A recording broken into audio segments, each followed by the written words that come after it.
ಇಂದಿನ ವಿಡಿಯೋದಲ್ಲಿ ನಾವು ನಮ್ಮ ಜೀವನವನ್ನೇ ಬದಲಿಸಬಲ್ಲ ಒಂದು ಅದ್ಭುತದ ವಿಷಯದ ಬಗ್ಗೆ ಮಾತಾಡೋಣ.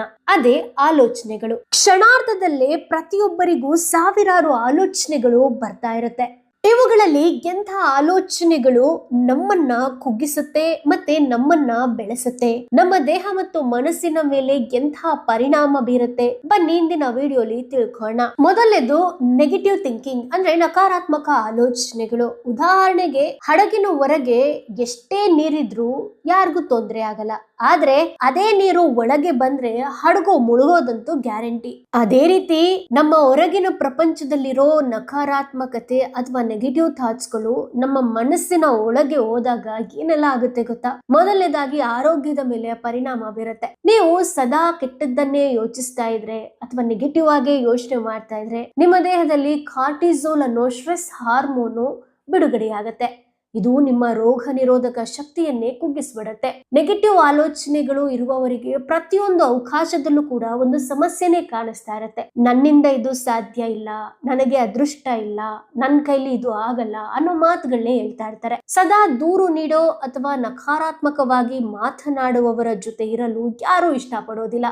ಇದು ನಿಮ್ಮನ್ನ ಏಕಾಂಗಿಯಾಗಿ ಮಾಡ್ಬಿಡತ್ತೆ ಮತ್ತೆ ಜೀವನದಲ್ಲಿ ಏನನ್ನು ಸಾಧಿಸಲು ಇದು ಅವಕಾಶ ಮಾಡ್ಕೊಡೋದಿಲ್ಲ. ನೋಡ್ದ, ನೆಗೆಟಿವ್ ಥಾಟ್ಸ್ಗಳು ನಮ್ಮ ದೇಹಕ್ಕೆ ಯಾವ ರೀತಿ ಪರಿಣಾಮ ಬೀರುತ್ತೆ ಅಂತ. ಅದೇ ರೀತಿ ಪಾಸಿಟಿವ್ ಥಿಂಕಿಂಗ್ ಅಂದ್ರೆ ಸಕಾರಾತ್ಮಕ ಆಲೋಚನೆಗಳು ಕೂಡ ನಮ್ಮ ದೇಹಕ್ಕೆ ಲಾಭ ತಂದ್ಕೊಡುತ್ತೆ.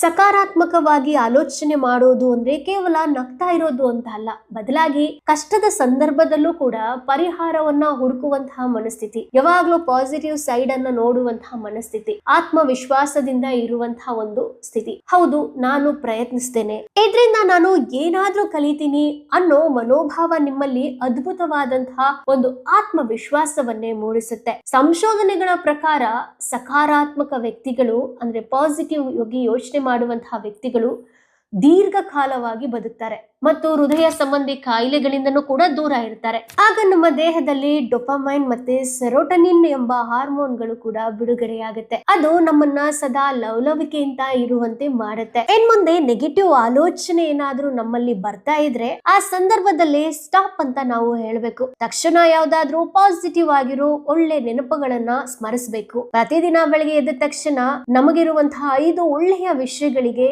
ದೇವರಿಗೆ ಅಥವಾ ಪ್ರಕೃತಿಗೆ ಧನ್ಯವಾದವನ್ನ ಅರ್ಪಿಸಬೇಕು. ನೆಗೆಟಿವ್ ಆಗಿ ಆಲೋಚನೆ ಮಾಡೋ ವ್ಯಕ್ತಿಗಳ ಜೊತೆ ಸಮಯ ಕಳೆಯಬಾರದು. ಅದಕ್ಕೆ ಬದಲಾಗಿ ಸ್ಫೂರ್ತಿದಾಯಕ ಪುಸ್ತಕಗಳನ್ನ ಓದೋದು ಸೂಕ್ತ. ಅದೇ ರೀತಿ ಪ್ರತಿನಿತ್ಯ ಒಂದು 20 ನಿಮಿಷಗಳ ಕಾಲ ಆದ್ರೂ ವ್ಯಾಯಾಮ ಮಾಡಿ, ಯೋಗ ಮಾಡಿ, ಧ್ಯಾನ ಮಾಡಿದ್ರೆ ಅದು ಇನ್ನೂ ಕೂಡ ಅದ್ಭುತ. ಕೊನೆಯದಾಗಿ ಏನ್ ಹೇಳಕ್ ಬಯಸ್ತೀನಿ ಅಂದ್ರೆ, ನಾವ್ ಏನ್ ಯೋಚನೆ ಮಾಡ್ತೀವೋ ಅದನ್ನೇ ನಾವು ಮಾತಾಡ್ತೀವಿ, ನಾವ್ ಏನ್ ಮಾತಾಡ್ತೀವೋ ಅದನ್ನೇ ನಾವು ಕೆಲಸ ಮಾಡ್ತೀವಿ. ಅದೇ ಕೆಲಸಗಳು ನಮ್ಮ ವ್ಯಕ್ತಿತ್ವ ಮತ್ತು ನಮ್ಮ ಭವಿಷ್ಯನೂ ಕೂಡ ನಿರ್ಧಾರ ಮಾಡುತ್ತೆ. ಅದರಿಂದ ಹಿಂದೆ ನಿರ್ಧಾರ ಮಾಡ್ಕೊಳ್ಳಿ, ಪಾಸಿಟಿವ್ ಹಾದಿಯನ್ನ ಆರಿಸ್ಕೊಳ್ಳಿ. ನಿಮ್ಮ ಮನಸ್ಸು ಒಂದು ಫಲವತ್ತಾದಂತಹ ಭೂಮಿ ಇದ್ದಂಗೆ, ಅಲ್ಲಿ ಒಳ್ಳೆಯ ಆಲೋಚನೆಯ ಬೀಜ ಬಿತ್ತಿದ್ರೆ ಸುಂದರವಾದ ಜೀವನದ ಫಸಲನ್ನೇ ಪಡಿತೀರಾ. ಈ ವಿಡಿಯೋ ನಿಮ್ಗೆ ಇಷ್ಟ ಆದ್ರೆ ಲೈಕ್ ಮಾಡಿ, ನಿಮ್ಮ ಫ್ರೆಂಡ್ಸ್ಗೂ ಕೂಡ ಶೇರ್ ಮಾಡಿ. ಮುಂದಿನ ವಿಡಿಯೋದಲ್ಲಿ ಮತ್ತೆ ಭೇಟಿ ಆಗೋಣ. ಈ ರೀತಿ ವಿಡಿಯೋಗಳು ಮಿಸ್ ಆಗಬಾರ್ದು ಅಂದ್ರೆ ತಪ್ಪದೇ ಸಬ್ಸ್ಕ್ರೈಬ್ ಆಗಿ.